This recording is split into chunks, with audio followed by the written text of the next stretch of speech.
Start. English class में आप सभी का स्वागत है लर्नर्स। आज हम लोग जो पूर्व का क्लास चला है सोनेट, जो इटालियन सोनेट हम लोग पढ़े उसके हिस्से बच गए थे। जो इंग्लिश सोनेट आज हम लोग पढ़ेंगे।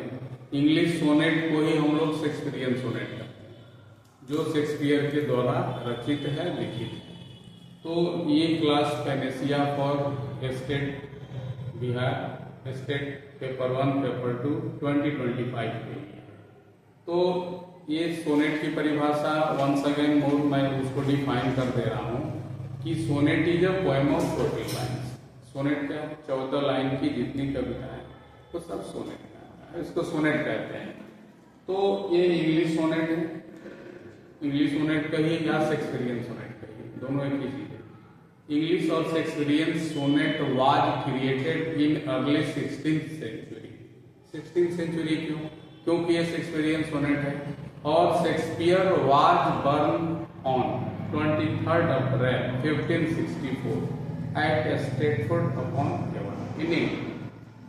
तो उसी शेक्सपियर के जन्म जिस शताब्दी में हुई, जिस सेंचुरी में हुई, वही सेंचुरी माना जाता है इस शेक्सपियरियन सोनेट के ओरिजिन।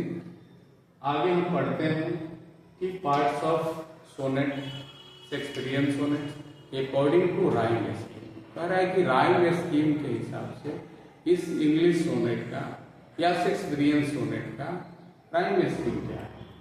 तो इस सोनेट में 3 क्वार्टरन्स होते हैं और quatrain contents 4 lines. It means you can say that quatrain is a poem of 4 lines। तो शुरू के पहला पंक्ति से लेकर 12वीं पंक्ति तक जो पंक्ति है 12 लाइन के, ये 3 क्वार्टर्स। तो 3 क्वार्टर्स हो गया, यानी 3 चौका 12, 3 4 या 12 लाइन्स हो गया। दूसरा जो है आप जो लास्ट 2 लाइन्स है वो एक कपलेट होता है। लास्ट 2 लाइन से 2 लाइन से कविता को हम लोग कॉपरेट करते हैं। अब आते हैं राइम स्कीम पर। 3 क्वार्टर्स इनिशियली जो फ्रॉम 1 लाइन्स टू 12 लाइन्स है, उसका क्या राइम स्कीम है। तो A B B C B C C D E होता है। तो ऐसे हम लोग थोड़ा मैथमेटिकल सिंबल से हम लोग डिजिट से जान रहे हैं। ए बी 2 BC2 CD2 तो 2 2 2 मिल करके 2 6 बार 2 2 आया तो 12 लाइन हो गया। अब कपलेट है 2 लाइन्स हम लोग जानते हैं।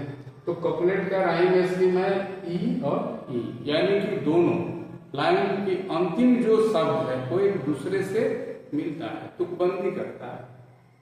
अब आते हैं हम कि शेक्सपियर का वर्क जो है, वर्क्स ऑफ शेक्सपियर। तो ये जान लें कि शेक्सपियर रोट 154 सोनेट्स। प्लेज कितना लिखे?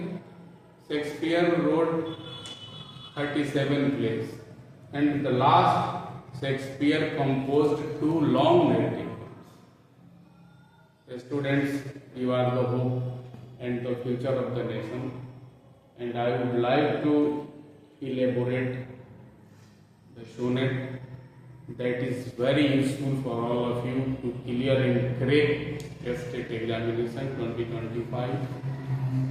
और आप भली भांति इटालियन सोनेट और शेक्सपियरियन सोनेट के बीच अंतर और आपने राइम स्कीम में अंतर और दोनों के बीच अंतर को समझे होंगे और समझकर आप इसको अटेंड करेंगे परीक्षा में। जो भी आएगा तो उसको आप लोग देख लेंगे। तो मैं उम्मीद करता हूँ